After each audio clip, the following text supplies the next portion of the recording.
mimi nikisimama hapa kama mtumishi wa Mungu na kama mke wa Deputy President, ningependa kuwaomba msamaha.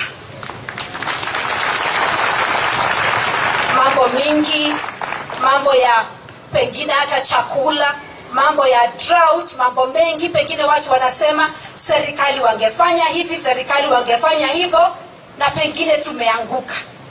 Tulipiga magoti pale mwaka wa 2013 na tukasema kwamba tutaongoza serikali, na pengine hatujafanya hivyo vile mlikuwa mnatarajia.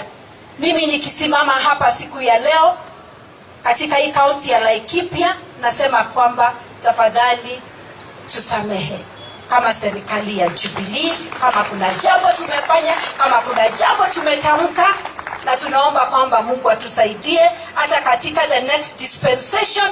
Mungu atatusaidia, maana yale yote ambayo hata tumeweza kufanya mtu hangeweza kufanya kwa uwezo wake.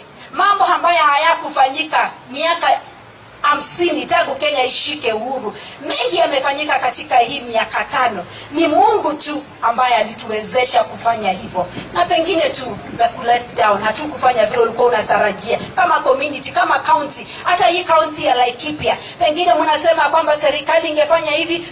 Tumesikia imejenga barabara kule, mbona hawajajenga? Mbona hawajafanya hii policy kutusaidia? Mimi nikisimama hapa siku ya leo nasema kwamba mtusamee na Mungu atusaidie katika siku za usoni, ili tuweze kufanya kazi pamoja, na tunajua kwamba ushindi wote unatoka kwa Mungu. Na mimi watu wa Laikipia nataka kuambia kwamba tunawapenda, serikali ya Jubilee inawapenda, president wetu anawapenda, our first lady anawapenda, deputy president anawapenda. Najua kwamba wanawashughulikia usiku na mchana. Na mnapoombea nchi yetu ya Kenya, tafadhali mweze kusema majina yao mbele za Mungu, maana sio rahisi kuongoza watu milioni 45.